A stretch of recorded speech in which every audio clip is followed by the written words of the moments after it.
Halo sobat, Assalamualaikum warahmatullahi wabarakatuh. Perkenalkan, nama saya Hadansyah. Saya dari Fakultas Ilmu Komputer, Program Studi Sistem Informasi. Baiklah, pada kesempatan kali ini, saya akan menjelaskan serta mempresentasikan materi bab 15 dari buku SIM atau Sistem Informasi Manajemen dengan judul Pengembangan Sistem Informasi Manajemen. Materi ini saya sajikan dalam bentuk mind mapping, dan tugas ini dibuat untuk memenuhi tugas UAS atau ujian akhir semester yang diampu oleh Ibu Wulan Andang Purnomo MKom. Oke, berikut adalah sekilas perkenalan singkat dari saya. Selanjutnya kita akan langsung masuki materi paling utama, yaitu mind mapping tentang materi bab 15 pengembangan sistem informasi manajemen. Baik, langsung saja. Apakah kamu siap? Kamu bersedia? Oke, langsung saja. Berikut adalah mind mapping tentang bab 15 yang berjudul Pengembangan Sistem Informasi Manajemen. Materi pertama yaitu hakikat pengembangan SIM atau Sistem Informasi Manajemen. Pengembangan Sistem Informasi Manajemen atau yang dikenal sebagai SIM sangat penting untuk mendukung proses pengambilan keputusan manajerial. Sebuah SIM tidak bisa dikembangkan sembarangan. Harus ada keterlibatan manajer, perencanaan yang matang, dan personel yang kompeten. Kalau tidak direncanakan dengan baik, sistem akan berakibat fatal dan gagal. Penyebabnya bisa karena kurangnya personel andal, partisipasi yang rendah, atau manajemen yang tidak ikut terlibat. Jadi, SIM yang baik atau yang sukses sangat membutuhkan kerjasama antar semua pihak. Baik, untuk materi yang kedua itu ada metodologi dan pendekatan pengembangan. Dalam pengembangan SIM ada berbagai metode dan pendekatan. Di antaranya, yang pertama itu ada metode klasik seperti sistem life cycle yang sistematis tapi kaku. Yang kedua itu ada pendekatan terstruktur yang modular dan fleksibel. Lalu dilihat dari sasaran, bisa parsial atau terintegrasi. Kalau dari alur kebutuhan, ada pendekatan, yaitu yang pertama ada bottom up dari bawah ke atas, dan yang kedua itu ada top down dari strategi manajemen ke teknis. Pengembangan ini bisa dilakukan menyuruh sekaligus, atau modular bertahap.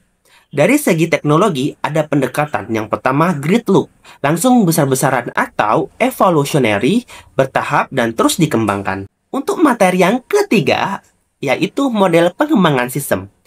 Model pengembangan SIM juga beragam. Beberapa yang umum digunakan yang itu. Yang pertama ada prototyping, yaitu sistem dicoba dulu dan disempurnakan sambil jalan. Dan yang kedua itu ada JAD atau Joint Application Design, yang melibatkan user atau developer dalam sesi intensif. Yang ketiga ada struktur, analisis, dan desain, menekankan efisiensi dan pemeliharaan. Dan yang keempat atau yang terakhir yaitu ada OOAD atau Object Oriented Analysis and Design, yaitu cocok untuk sistem berbasis objek. Pemilihan model ini harus disesuaikan dengan kebutuhan organisasi dan sumber daya yang tersedia. Untuk materi yang keempat itu ada implementasi. Tahap implementasi adalah kunci keberhasilan dari pengembangan sistem. SIM yang sudah jadi harus bisa digunakan oleh pengguna. Maka dari itu pelatihan dan adaptasi sangatlah penting. Faktor pendukung implementasi antara lain. Yang pertama ada dukungan dari manajemen atas. Yang kedua ada sistem yang sesuai dengan kebutuhan. Dan yang ketiga ada pelatihan yang cukup. Sedangkan hambatan yang sering terjadi yaitu yang pertama resistensi dari pengguna. Dan yang kedua ada sistem yang tidak sesuai dengan harapan. Selanjutnya, untuk materi yang kelima ada manfaat dari SIM, Sistem Informasi Manajemen. Sistem Informasi Manajemen memiliki banyak sekali manfaat yang strategis. Yang pertama, itu ada meningkatkan efisiensi operasional. Yang kedua, itu ada membantu pengambilan keputusan. Yang ketiga, ada mendukung perencanaan dan pengendalian. Yang keempat, ada menyediakan informasi strategis. Yang kelima, ada peningkatan daya saing organisasi. Dengan kata lain, SIM ini bukan hanya alat bantu, tapi alat utama untuk manajemen modern.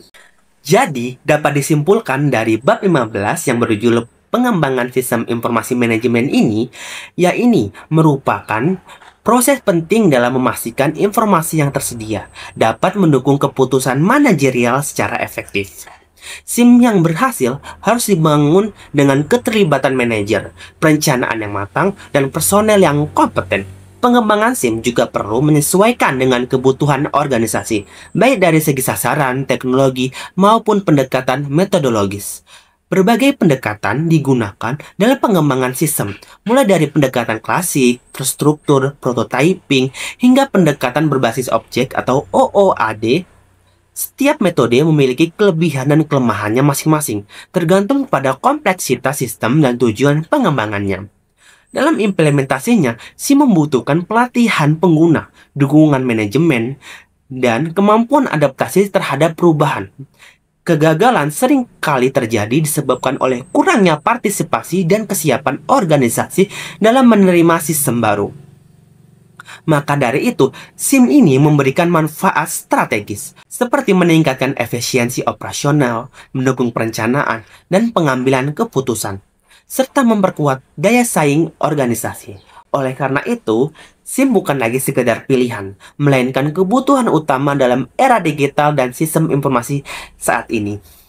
Demikianlah video presentasi saya mengenai Mind Mapping bab 15, pengembangan sistem informasi manajemen. Semoga penjelasan ini bisa bermanfaat dan dapat memberikan gambaran yang lebih jelas mengenai pentingnya SIM dalam dunia organisasi dan bisnis. Terima kasih atas perhatiannya. Wassalamualaikum warahmatullahi wabarakatuh. Dadah.